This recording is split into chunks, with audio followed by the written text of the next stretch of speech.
Hey there, this is Bryan over here at Gallantly Streaming. So glad you tuned in today. We have got something exciting to share. So, in our short time today, I want to share with you an incredibly important subject, and that is about personal boundaries. Now, you know, at this channel, it's about faith, family, focus, and fun. Where does boundaries fit into that? Every single part of those, especially in the range of family, keeping healthy boundaries, where it's who's in, who's out, and all those sorts of things, and in regards to focus, because there's a limit to our energy level. So we need to be able to know what we're able to do, what we can say yes to, what we say no to. Incredibly important.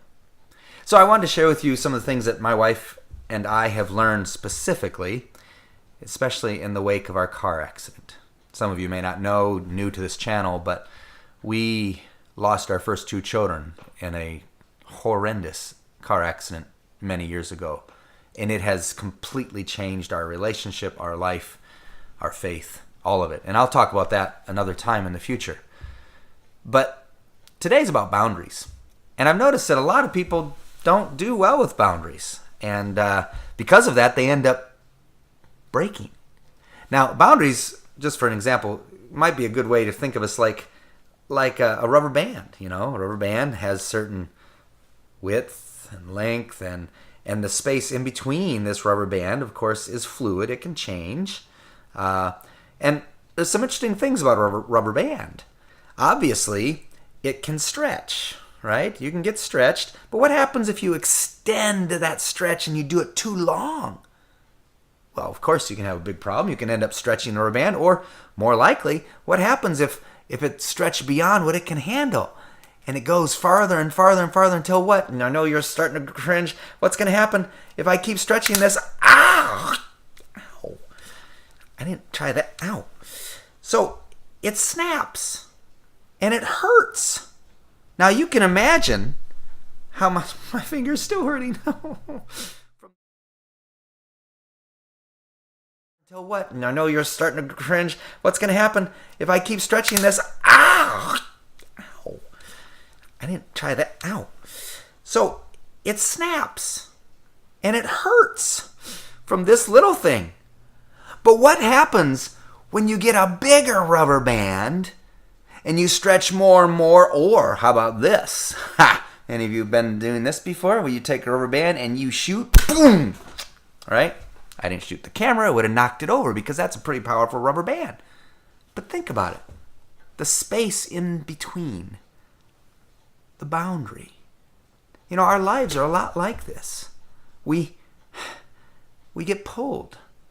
And sometimes we get pulled too far. What happens if you're there pulling closer to somebody and then finally they snap? Is it going to hurt? Ow. We hurt each other. Hurt people. Boundaries are important. It's a way for us to learn to say no when we don't have it to give, so we don't get fully extended too far.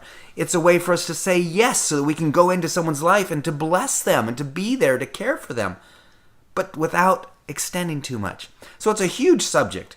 Incredible things to talk about and learn about. I want to share with you just a couple of books that have blessed me through the years. These are more recent ones. Happen to be the ones I found on my bookshelf. This is Boundaries with Kids and Boundaries in Marriage by Dr. Henry Cloud and Dr. John Townsend. Incredibly helpful books if you think to yourself, how can I do boundaries? The one that kind of kicked it off years ago was from Dr. Swenson, Richard Swenson, about margins. And it's the idea that every piece of paper and writing has the white space on the side, the margins. And one of the questions that sometimes you ask people is, how are your margins? And for some people, that's become a bad word. Boundaries. Why should you say no? You know, you should be always available. You can't always be available. I can't continue to give until I break. When I break, I'm no good to anybody. And I cause a lot of pain to who I break around. So no, I can't say yes to everything. And it's okay to say no.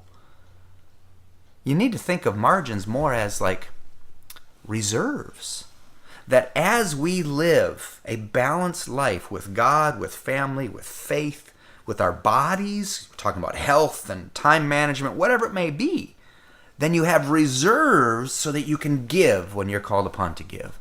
And you can be a blessing to others. And that's our goal. Our goal is to be able to live our lives knowing our capacity to bend and to serve and to give, so that when we're called upon to launch our lives into someone else's space to care and to bless them, then we can. Because we're not overextended. We're about ready to snap at everyone around us, which unfortunately is happening to a lot of people. And who wants to be around a snapping person? Very few. So, here at Gallantly Streaming, I invite you to go forward with some boundaries, with the ability to say yes and no and not feel guilt, and to learn what you can do, what you can't do, and to be able to grow eventually. As we grow, we begin to get larger and have wider, where we can give more and bend more without causing pain. And that's the goal. So may you be blessed today. May you just stream off faith, family, focus, and fun. And try not to get hurt with rubber bands. My finger still hurts. So blessings. Bye-bye.